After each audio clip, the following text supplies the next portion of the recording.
Hi, hello, and welcome to LX2 Codependency Coaching Podcast. I am Stella. We are recording on a gorgeous, albeit allergy-inducing, Thursday morning. It's really, I love, there's so many words coming out of my face at the same time. I love the spring. Transitional seasons, my favorite, spring and fall or autumn. Uh, so gorgeous and beautiful and deadly. When I came back from Spain in 2023, I came back in March and didn't have allergies. Whole time I was traveling, the whole of Europe, all different continents, like all the things.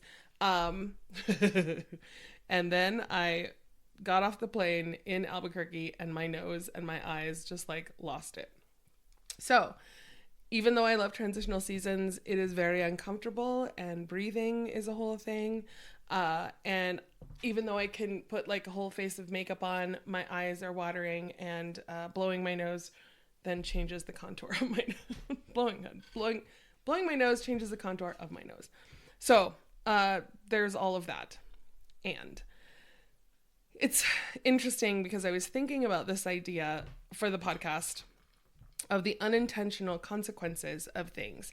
And a few years ago, I started using my notes app just because I have thoughts and ideas, and they could be for the podcast, they could be for the book, they could be for, content. It just doesn't matter. So I started using it, and sometimes a thought will come up, and so I just write it down. So I had written down the unintentional consequence of greatness years ago, like 5 maybe. And so this week had me thinking about the unintentional consequences of different things that, again, are unintentional. But part of why I wanted to speak about it is thinking about the idea of intentionality and, what we are, how we are, interacting with our world, with other people, in relationships, in dynamics. And if we don't recognize the consequences of our actions or all of the things, then things just keep happening, right? And, kind of, and I speak about parenting often, but kind of like, we become in the habit of doing things, or we have, unhelpful thought patterns, or we have unhelpful behaviors, and those things ripple out into the world. And I speak about ripples often because, again, we do not behave or function in a vacuum. Like all of the things that we do impact other things and experiences. So it had me thinking about this idea of unintentional consequences. And I was thinking about so many things. My brain was just kind of all over. I'm getting ready for my trip, which I leave a week earlier than I had expected. So I will be leaving the country on Monday. And I have learned just in my many, many years of travel that I start to pack early. And so I started like putting things away, like putting things in piles, which is how I organize things. And then pre-packing like 2 weeks ago. And so I was like taking out the clothes that I wanted to take and thinking about the climate and thinking about the weather and thinking about, the many things that I will or won't be doing. And so I put away like at least a week's worth. I usually take 7 days, regardless of the trip, of, tops and bottoms and underwear and all the things. Well, as I did that, because I have limited my, acquisition of stuff, I've been wearing black shirts every Friday, which it's not an intention. Like, it's not even the same black shirt. I just keep wearing black shirts. I really like black. So that's a thing, unintended consequence of pre-packing. And so thinking about, okay, like what backpack am I going to take? What things do I need?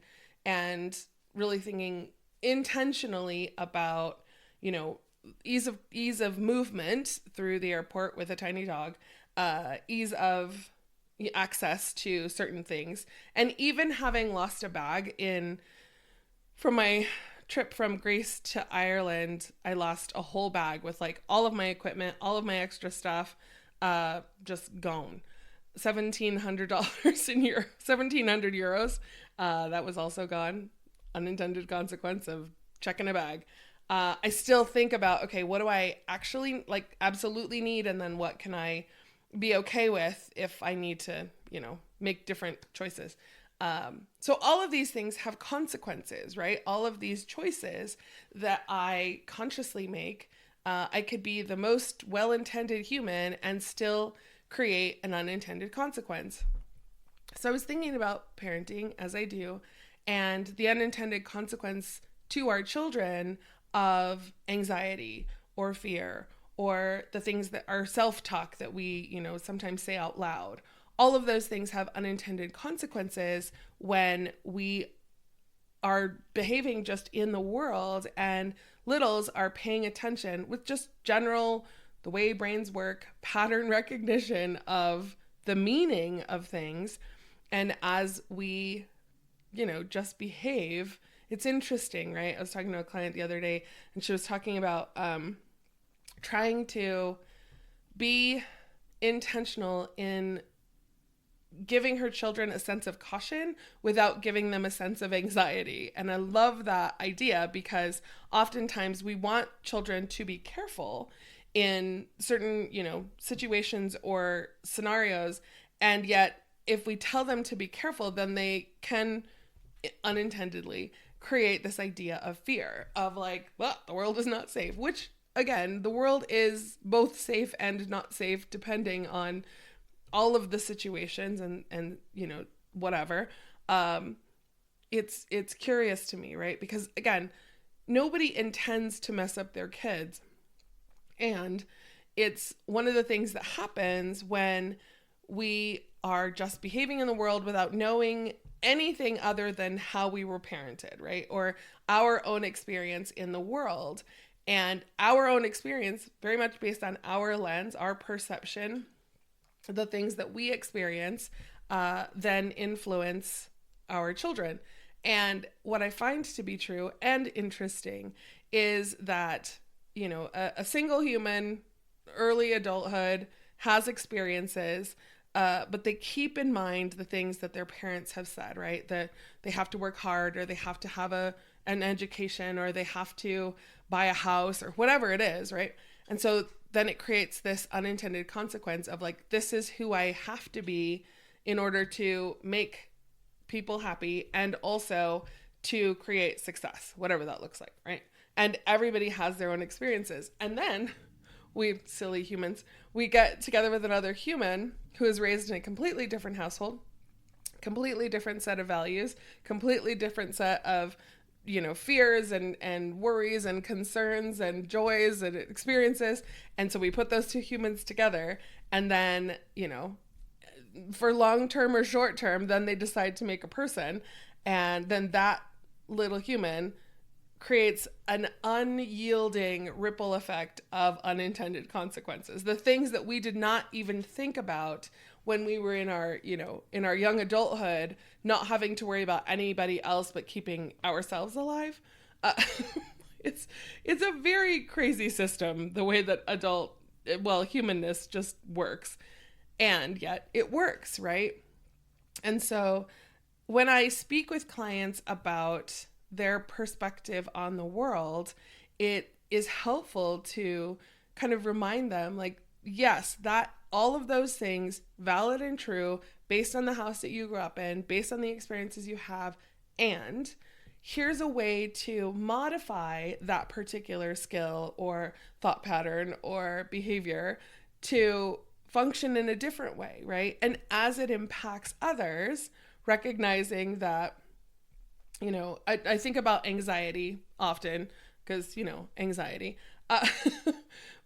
It's curious to me, right? When I am talking to just an individual who maybe is in a relationship and they're talking about patterns of behavior, and they talk about how, they could be getting ready to go to a function or, a party or a meeting or whatever, and they're going with their partner. And their partner tends to get irritable, pick a fight, get super bajiggity, like right before the situation. And so I was like, do they have anxiety?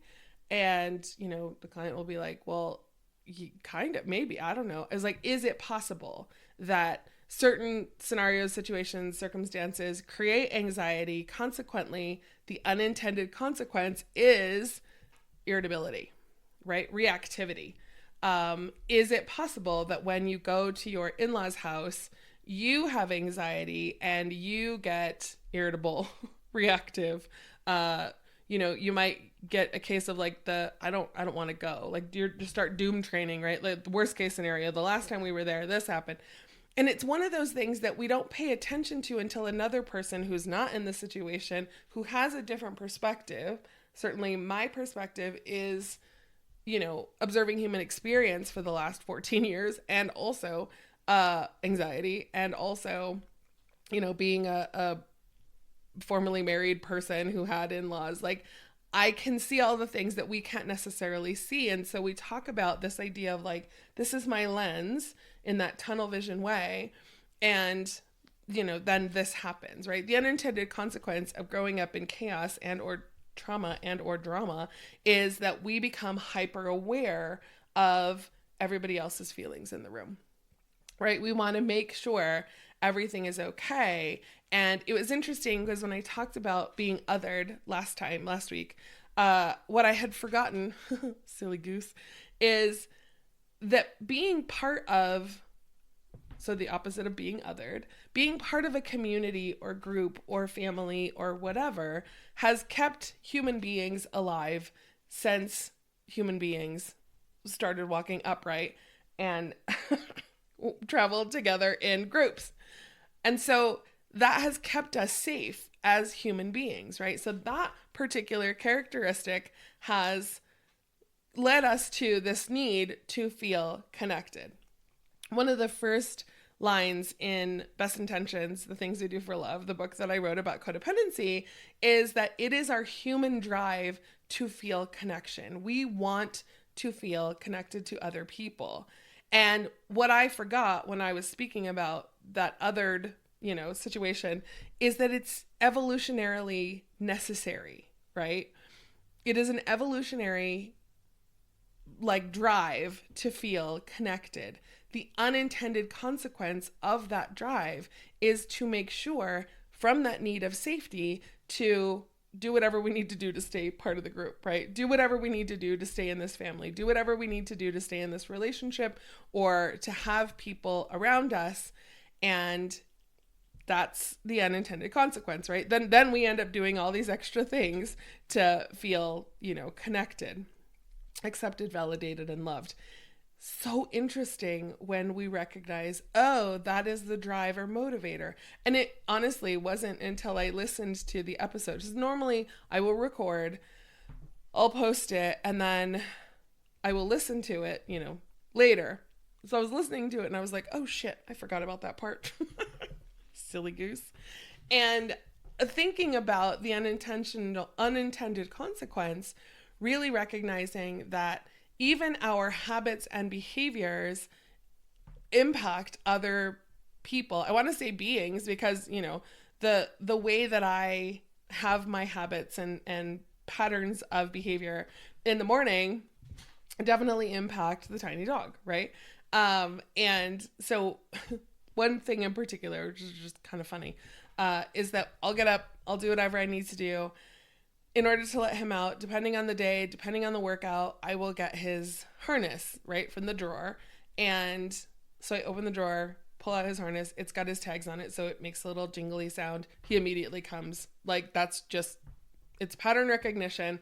But it's also like he gets excited. He knows that we're going for a walk or out for a ride. Depends. But it's one of those things where I'm just behaving, doing me.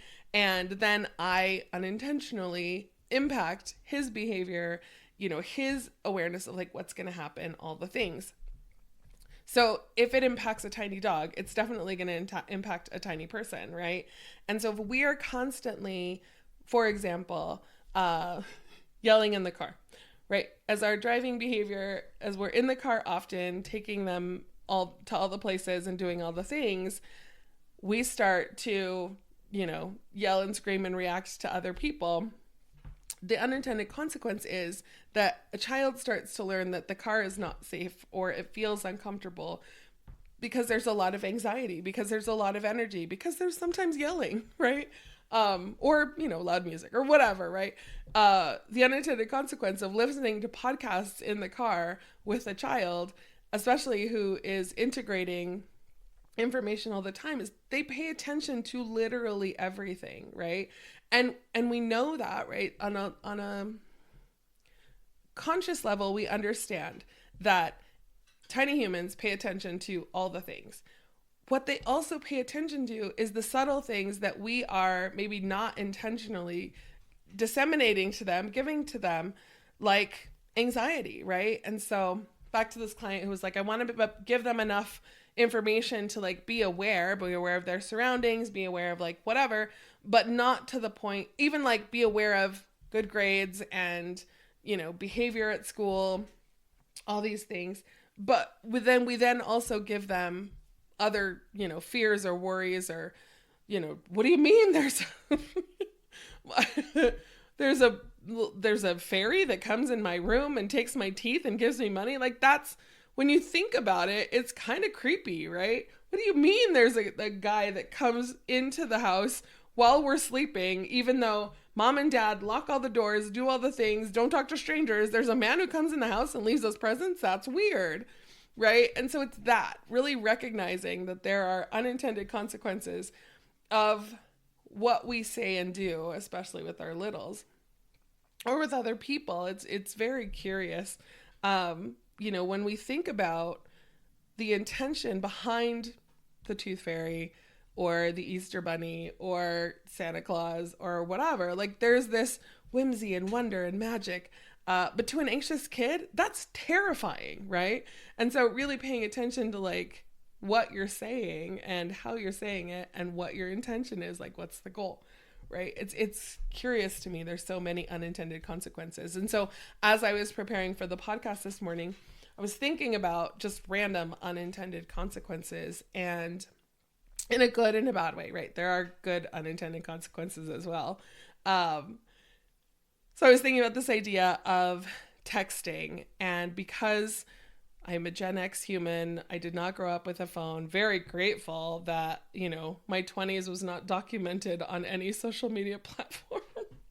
And I was thinking about this idea of like how it has impacted our socialization, right? How it has impacted even just our ability to write things down, right? To handwrite things.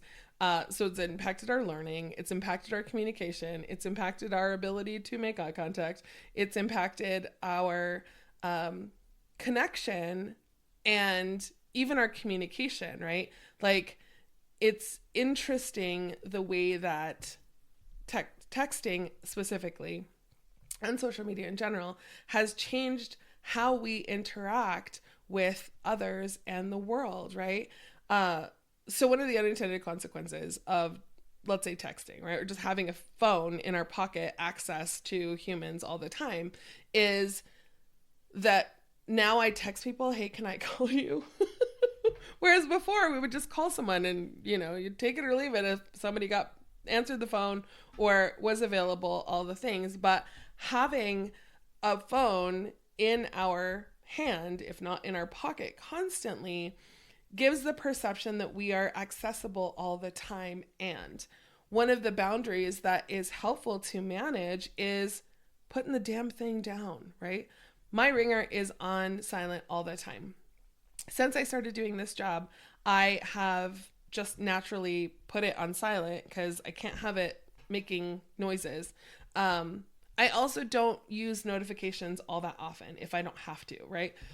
Certainly text notifications. I don't use email notifications. I don't use notifications for social media, all of those things. And part of that is just to manage my own anxiety. Recognize that notifications and our phones and social media, all of those things have the potential to create anxiety. That is not the goal of those applications or those, even just having the phone, right? But it can. And so that's an unintended consequence. One of the other things is, the idea of social media. We are just learning now, and I listen to a lot of like AI things, things about social media. I listen to a lot of different podcasts that talk about all of these things, and really recognizing that there is this unintended consequence of having access on a global level to what is happening in the world. The intention behind it was to create connection. The unintended consequence is it also creates division, right? It also creates anxiety. It also creates animosity. It creates this contrived belief that they're, what's us and them and all of the things. That was not the intention, right? When we think about before now, people would go to out in the world, weird, to places and interact with other people. I remember my father-in-law, who was squarely a boomer. The man was born in 1919.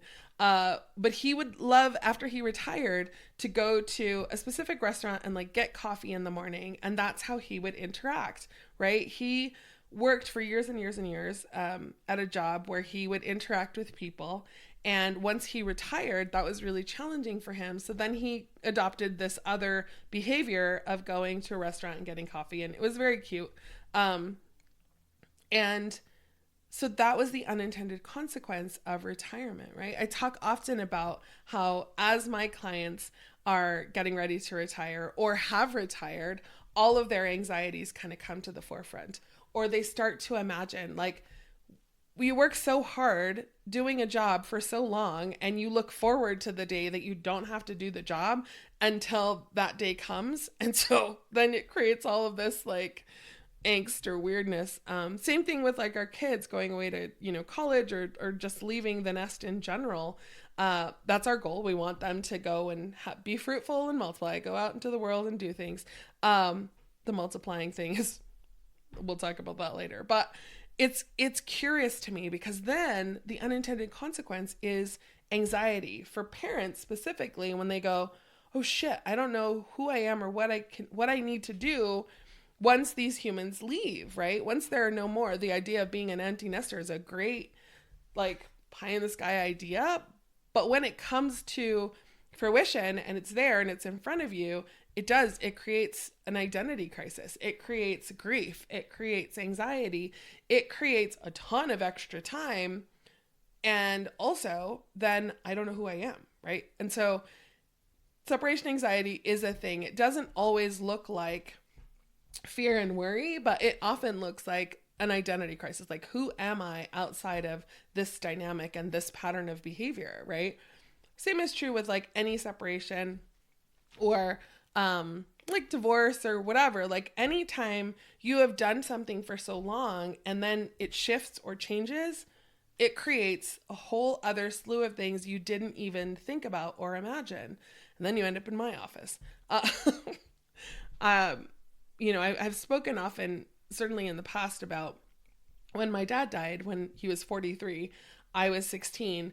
It shifted my whole perspective on life and death and all the things. But one of the things it has done, thankfully, is to give me an opportunity to recognize that we could die at any point, right? And knowing that, truly, like on a visceral level, understanding that that is true, I then appreciate like every small interaction or day-to-day, situation. The people that I love know that I love them. When I get ready to go on a trip, I also get a little bit weird about like, well, what if something happens? Not afraid, right? But just recognizing like, okay, if something happens, I need to make sure that I have a file guardian to let my clients know. If something happens, I need to make sure that people can get into my house, to get rid of my things and do whatever. When I first moved into this place, I kind of stayed here several months without people like knowing where it was. Like I didn't have people over or whatever. And so I was like, oh, I should probably let people know that I'm here. And also, to make sure I check in with people on a regular basis because I worked by myself. My clients would not know like what to do or how to get a hold of me if something happened. Right. So I have a file guardian, someone who takes care of my files, someone who closes them out, lets my clients know all the things, writing down all my like passwords and, who you need to contact, all those things. those are things I take care of and think about on a regular basis. So getting ready to go on this trip, it has created all of this, like, it's funny because the dog recognizes when I start to make piles or take out certain things like, my packing cubes or putting his like treats and food together. He's like, something is going to happen, right? I'm not sure what it is. Sometimes you take me, sometimes you don't. It's a whole thing. But it's an unintended consequence of just observing behavior.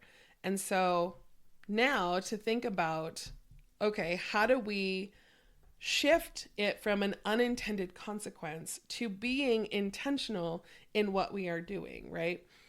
Recognizing that there are always going to be unforeseen things, right? There are going to always be unintended consequences of our choices and behavior. I think about wind power, right? I know that was a quick pivot, but the idea of putting up, these big wind turbines to create energy and power has shifted the flight patterns, the migration flight patterns of birds. Now they think about it, right? Now they start to think about, like, where can we put these wind turbines that they don't affect the bird and wildlife, how things grow, blah, blah, blah, all this stuff. Thinking about AI, really recognizing that it's great. It's a concept that, watching sci-fi all my life, like, I recognized was going to happen, but we are starting to recognize the unintended consequences of having access to something like that, right? The same thing with social media, the same thing with everything that we take for granted, we have to be intentional about. And if it creates a negative impact to our mental health, recognizing that we can set some boundaries up about that, right? We can, not wind turbines specifically, though I do appreciate them, really thinking about, like, again, turning off your notifications, right? Limiting the algorithm on your feed, maybe taking a social media break, right? Social media fast, or being very intentional and curating something that does not impact your feed, your mental health in a negative way. Practicing writing things down, right? That definitely integrates things into your brain in a better way than just having alarms on your phone. There are so many things that we can be intentional about that can shift how we interact with the world, especially with our littles, right? The idea of having a 2-parent household is a lovely concept, but even just having 2 parents in the home who maybe don't talk or don't get along very well, or, only talk about logistics, or are not affectionate, recognize that that is impacting how your little perceives connection, right? And if there are unhelpful ways of interacting, maybe we just interact differently, or we make different choices, right? Recognizing if I am often talking about the news and I'm overwhelmed and I'm frustrated, often in the car, how do I intentionally change that such that it impacts our world in a better way? There's a creator I follow who is trying to learn Spanish, and so she's using some kind of AI, and I don't even know if it's real, but it's hilarious. And so she says a word in, like, trying to phonetically say it, and then the AI or whoever she's learning, Duolingo, I don't know what it is, will, kind of give her a hard time. And so one of the words, let's see if I can say it right. It's nope, can't do it. Paraguntiri miquaro. Paraguntiri miquaro. Anyway, so that word lives in my head. It's an unintentional consequence of watching this particular silly reel. And parangutiri miquaro. It's a word that I practice saying I don't even know what it means. I just keep saying it. Maybe it's like some magic incantation and I'm changing the weather. Who knows? Again, unintentional consequence. But I love it, right? I love that our world is interactive. Our lives are interactive. And sometimes there are unintentional consequences to our behavior. The way to shift that, though we can't change all of it, is to be intentional with our behavior. So there is your nugget. Parangutiri miquaro. I can say it. It's hilarious. Like, honestly, lives in my brain. I am going to be traveling, so I will take equipment. I will try to record. My trip is very contingent on what is happening at the time. So I will be seeing clients virtually only. I will be probably posting some older popular podcast episodes so that you can catch up or listen to something you haven't listened to before.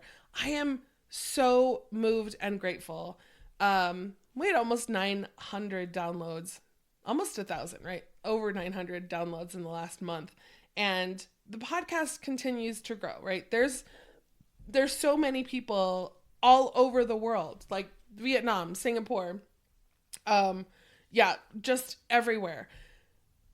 Except that if you know people in Vermont or Kentucky or West Virginia, could you just like share this with them? That would be helpful. It's the weirdest thing. I've hit almost all 50 states, Alaska, Hawaii, like all over, but those three stubbornly just don't show up. Anyway, Virginia, thank you so much. California, always. Yeah, all over. It's curious to me, especially when I get a spike and I'm like, who is that? So I just want everybody to know that I am so, so grateful. There's so many countries. Hay muchos países en Sudamérica que están escuchando ahorita y muchísimas gracias por todos all over the planet to listen. I am humbled and grateful often. There is your nugget. I will be in touch for sure. Check me out on Instagram at Luna_LX2_ Luna_LLC. Luna X2. Anyway, these are things I'm just rambling at this point. I will talk to you soon. Take care.